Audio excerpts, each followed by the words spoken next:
We're going to move on now to our final contested race of the evening for House District 11, Gene Barragan and Derek Skees. 2 minutes each. We'll start with Gene.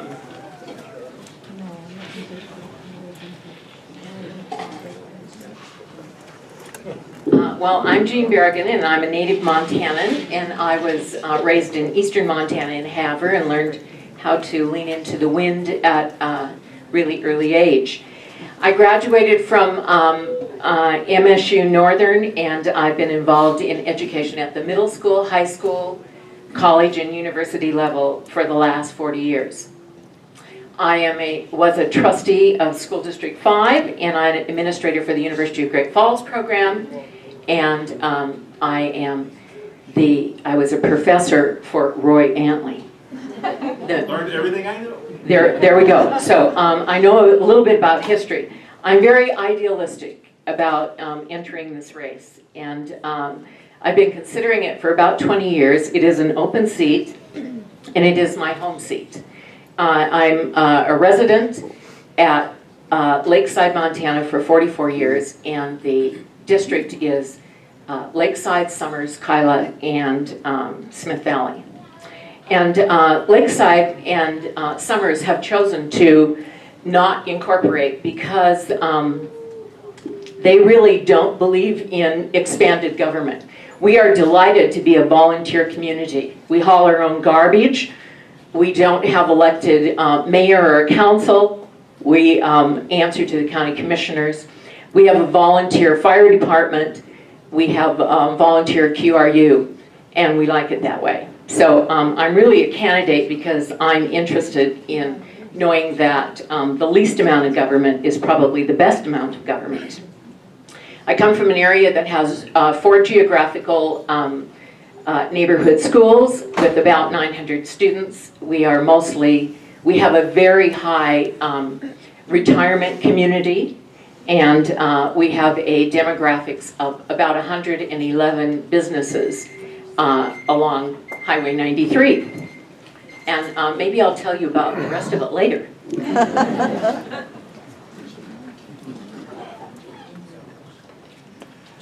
All right, can everybody hear me back there? Yeah. Should I turn the microphone off? Can everybody hear me okay? Yeah. I have a curse, and it's called 2 voice boxes.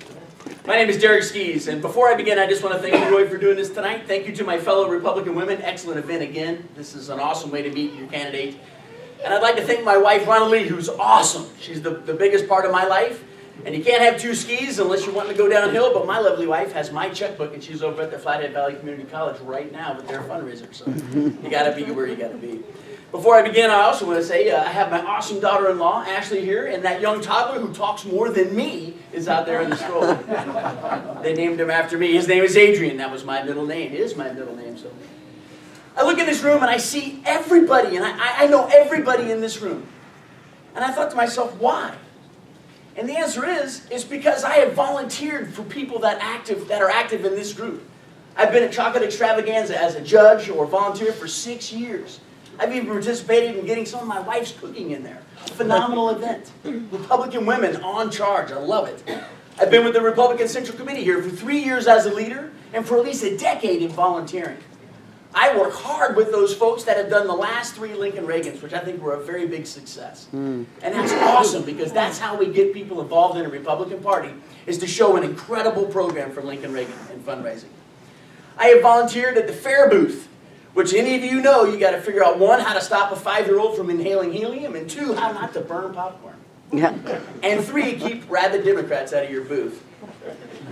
I've helped Flathead GOP candidates since 1998, and I had the honor of working with Verdell Jackson on one of my first campaigns, and George Everett. And there's some great folks in the past that have ran in this county, and I'm honored to have helped them and worked with them. I'm involved with the Flathead ACT chapter. I'm excited to be on their legislative team, so I see a lot of you at those meetings. And I can't wait to pass some of that legislation when I get to Helena, because that's critical. And I'm done, thank you. All right, we're going to move on to questions, and again, 1 minute each, and then a 30-second rebuttal if needed. First question will be for Gene. Question is, would you support legislation for American law for American courts? And again, there's a little bit of of an explanatory description. American laws for American courts prevents state courts from applying foreign laws and foreign legal doctrines. When doing so, infringes on the fundamental constitutional rights of any of the parties involved. So far, the legislation has received support in 10 states, including Tennessee, Louisiana, Oklahoma, Kansas, Arizona, Alabama, North Carolina, Florida, Mississippi, and South Dakota.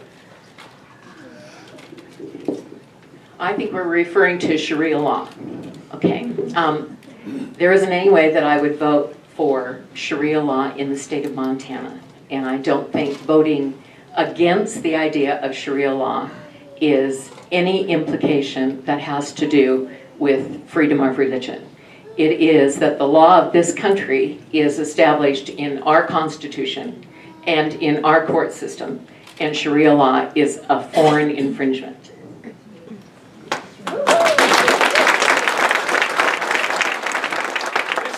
Question, and I'm honored to be involved with the legislative team in ACT, and we're working on legislation that will carry to make that happen. And I'd love for us to say House District 11 was why we have 11 states now that are passing this legislation. It isn't just Sharia law. It's any law that isn't relevant or contingent or impinging on the Constitution, either of Montana or of the United States.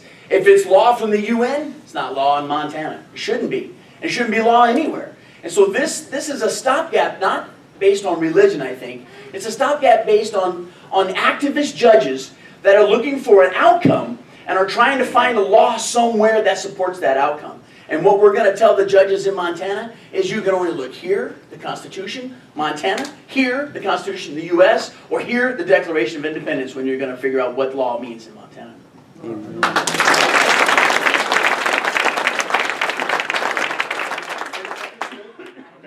Move on to our second question, and this one will be for Derek first. Do you support more school choice or education? Ooh, thank you, sir. Great question. Yes, I do. If you notice, in America, our schools are failing. And they're failing when we judge it by other industrial nations. And so, yeah, our schools are okay. We're doing okay. Our students are okay. Not really. What is it, 40% need remedial education when they get to college to learn math and English all over again? No, the thing that works is competition. I build houses. If you want me to build your house, you're going to bring me in, you're going to bring in Carl Glenn, and both of us are going to try our best to give you the best package, and you decide from that competition which is the best. Competition works in schools too. Whenever a state tries it, the schools increase in giving the parents and the students what they need the most. So yeah, anything that gives us competition, vouchers, tuition tax credits. I know there's a lot of talk about charter schools, and that works in the urban areas where you can have a couple high schools to choose from. But there's what, 30-something counties in Montana that have less than 5,000 people? Charter doesn't really work in a lot of those areas. Competition is king in all things. 1-minute response.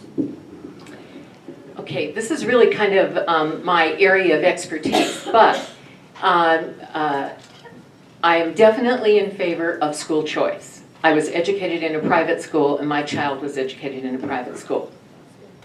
School choice has to encompass that we keep public schools strong, because about 80% of our students will matriculate at some time in public education.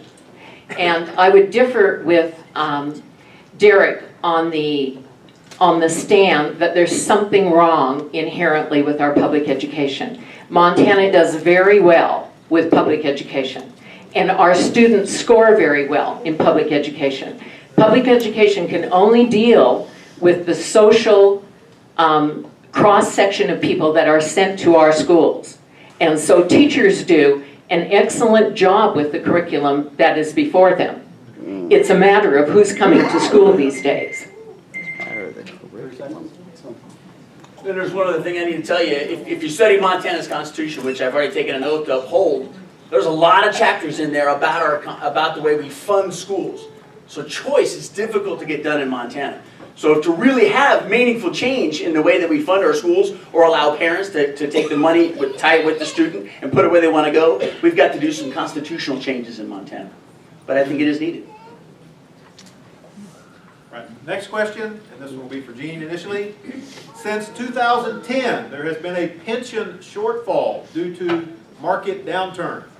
If this issue arises again in the 2017 legislative session, as a legislator, what would be your solution to keep the state pensions solid?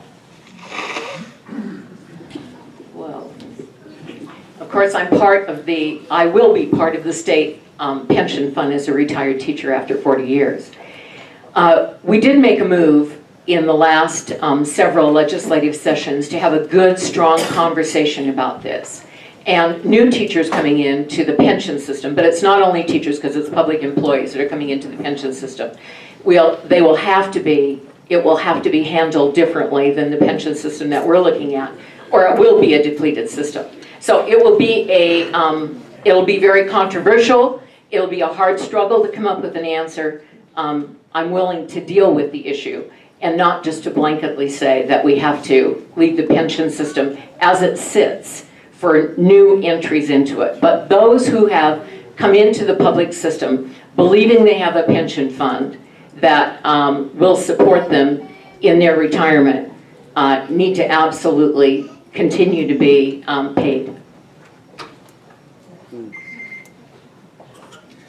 This is another great question. I was lucky in my 2011 session, I served on state admin, and we delved into this quite extensively.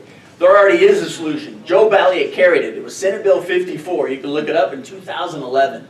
That bill was awesome. It had a bunch of things, and it was designed by an interim committee made up of Democrats and Republicans, and they unanimously decided to send it to the legislature. Unfortunately, it died on political grounds.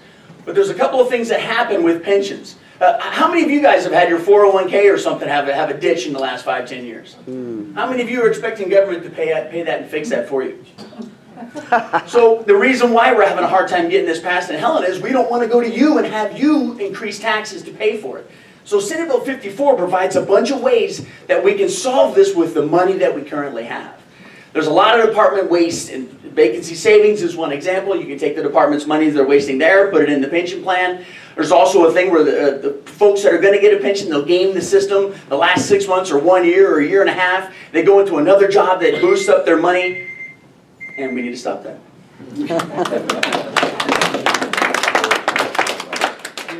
30 seconds, rebuttal? Okay. All right, we're going to move on to our fourth question. This one will be for Derek. Would you support a plan that would transfer federally controlled lands to the state of Montana for management? Yes, you bet. I think that's a great thing. Jennifer Fielder, the senator, she's been leading this charge. Awesome. If you look at Montana's history, and I'm a huge student of history, when we became a state, we made a deal with the federal government. It was called the Enabling Act. And the federal government, because of the Louisiana Purchase, owned all the land in Montana. So they had to get it to give it to us. And so as soon as we became a state, they made a deal with us that they would start to give us that land back. By the 70s, they developed this thing called PILT, payment in lieu of taxes, which Jennifer so aptly calls pennies in lieu of trillions. And they bought us out and told us, no, we'll keep that as federal land, and you guys can just get these pennies that we'll throw out to you guys. And you look at North Dakota, which came in at the same Enabling Act as Montana, they have less than 5% federal land. And so, yeah, we can do a better job. We make more money per acre on state lands. All you got to do is go to the Helena Forest. Does anybody know what beetle kill is? No. The federal government is failing in the way it's handling our forests. No access, no resource gathering. We can't even get in it to hunt. Got to change. And if we give it to Montana, we can change it.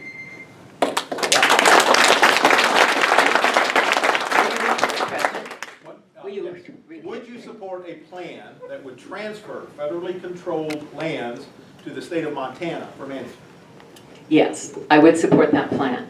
And the federal lands, it's without question that the federal lands in the state of Montana are what hold us back on development of natural resources and are holding back the logging and the timber industry that was at one time very profitable to the state of Montana.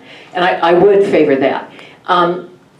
The only portion of that that might frighten me a little bit are things like the national parks and some national holdings that need to stay in a very small percentage. The rest of it, I think that the state of Montana could manage, but it certainly would mean that the legislature would be faced with how are we going to fund them? And can we create the kind of jobs that the federal government has not been able to create in order to fund them? So that will be the discussion in the legislature.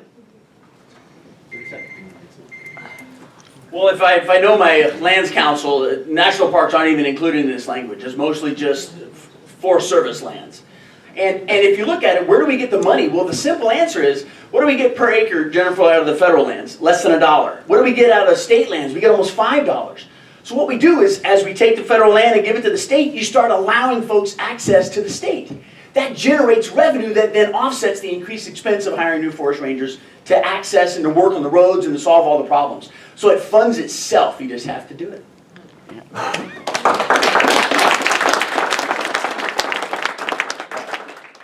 Question 5, this one will go for Gene first. Would you support privatizing components of any department within the state government, and why? No. I believe that the state government agencies might be held more accountable for the amount of funding that they have and giving an answer for how they used it, for instance, like the grants. But I would not favor turning over state agencies to a private entity for the same reason that was answered just a while ago, is to say, once it goes into private hands, eventually they can charge anything they want to, and we'll be paying that bill in the future. I'm afraid I'm going to have to respectfully disagree. Yeah, we should privatize the federal government, state government. Reagan said it best. If it's in the yellow pages, it shouldn't be in the blue pages. Government shouldn't do the job. Parks and Rec, they should hire private lawnmowers in our community to do Parks and Rec. Privatization works when you have a really good scope. You're going to turn it over to capitalists. They're going to try and make money off of it. If you want to make sure that it's run properly, government writes a really good scope and holds those folks accountable to that scope. When I served in 2011, we had a privatization bill for the veterans home here in Columbia Falls. And all the conservatives like, oh, got to go for the privatization. I read the fine print. It did not have a good scope. It did not allow for a strong language to tell those folks how to run our veterans home. So I voted against it. A lot of the conservatives said, Skees, what are you doing? I said, read the scope. Do you want to put the veterans in that kind of care? Privatization works, but you've got to make sure that you write the law properly that allows for the people who are becoming private serviced to be serviced properly. There's a town in Georgia, and I wish I could remember the name of it. Every single public service is privatized, and they're saving their taxpayers a ton of money. All right,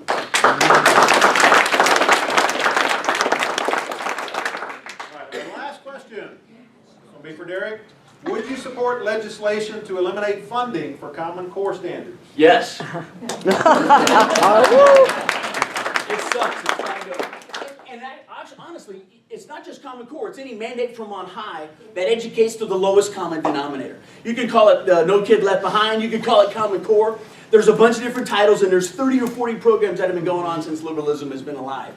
No program that sets standards at the lowest possible level so that even high education kids have to go into some sort of advanced placement structure to survive, they're not taken care of. No, the federal government should not be in education. There's nothing in my Constitution that says they're in charge of education. It's entirely a state issue, and Common Core has got to go. Amen. Common Core is one of the most unpopular things that's come through education in the last little while. And Common Core has been implicated in reading in English and most recently in mathematics. And the general idea behind Common Core is that the standard would be brought up for the entire United States. It isn't the standard we've been worried about in the state of Montana. So Montanans have never really seen a need to bring the standard up. Okay, that being said, we don't need a Common Core for the state of Montana. They may need some kind of a Common Core to bring up these standards in some of the southern states where they are living with a failed system and at-risk schools, but not in the state of Montana. So my answer on that would be, I don't support that we need a Common Core for Montana.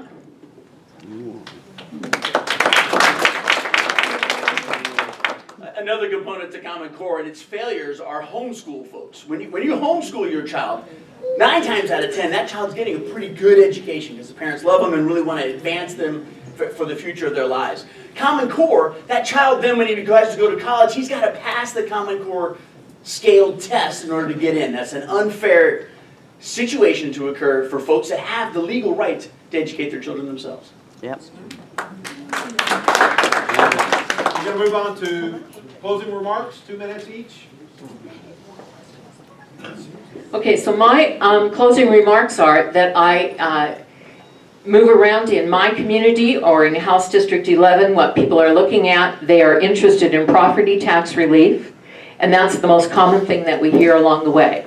The other thing is that they are interested in water, and they're interested in the Flathead Lake, which is kind of the crown jewel of that area. The rivers that feed into it, so clean water, public access to land for fishing and hunting and for recreation as well. I do support Second Amendment rights, and I believe that we have lots of laws on the books at the moment in regard to guns. I think the main thing that we should do is to just enforce those. I am a proponent of representative government. I believe in popular sovereignty, that the population tells me what they would like me to vote on. So I think that the people need to reign, and they do that through the election process. But in addition to that, I think we need to have an ear to be listening to the people in our area. So with that, I would appreciate your vote, and I would appreciate your support in the election on June 7th.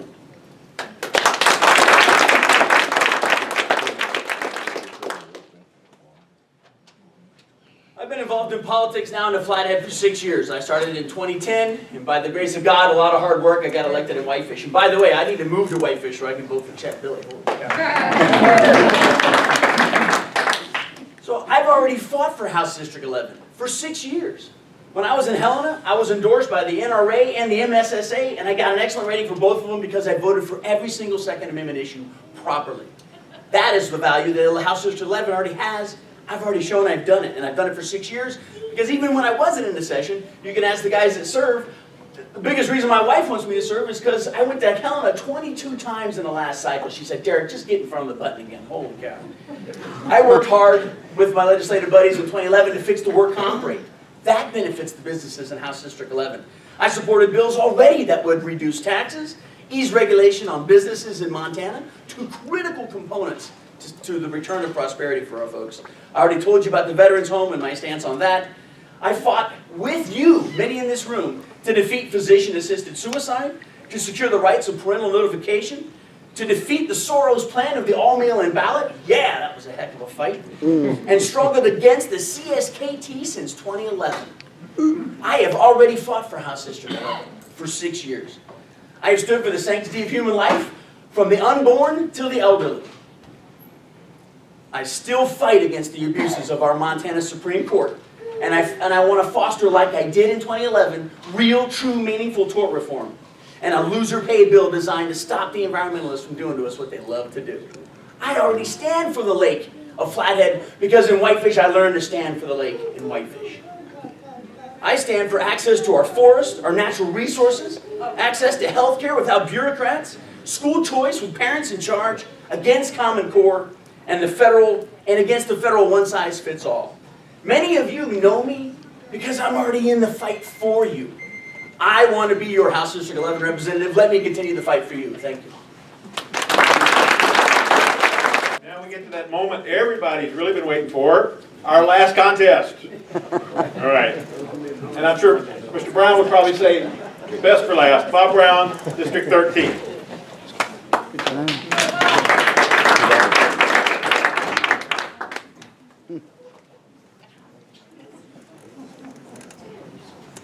Well, since I am last, I will be quick. And one thing I do have to say is I am Bob Brown. I am your current representative for House District 13. It has been a complete honor to all my comrades here that to serve with you, and I look forward to doing it again. It is an honor to serve the people of Montana and House District 13. But I don't look at it that I'm just serving the House District 13. I look at it that I am serving the conservative voice in the House for all of Montana. And if you look at my record, it certainly shows that. I am a voice that the conservative movement can count on. I will not compromise my values. One thing that does happen to me a lot, though, since he's here in the audience, I do get confused with the other Bob Brown a lot. All I can say is I am the younger and a lot better looking one. Oh, yeah. And thank you also, Bob, for your service to our state, and Verdell, I see you here as well. Thank you all. For everybody that has served our state, I thank you. But I just look forward to continuing on with that conservative value. I will represent you in the way that I always have and that I always will.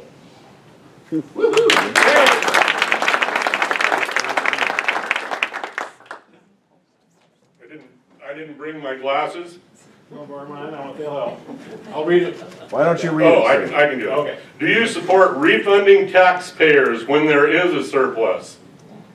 Yes, absolutely. First off, I don't think we should be taxed to the amount that we have a surplus. We do need to have enough money to run the state, yes. But when we start showing a surplus of taxes year after year after year, it is time to start kicking some of that back. And we tried to do that in the last session with a couple of tax cuts. Every one of them vetoed. We need to bring them back, and let's do it again. Because I believe, and this is important, I believe if we can get a Republican governor in the capital this session,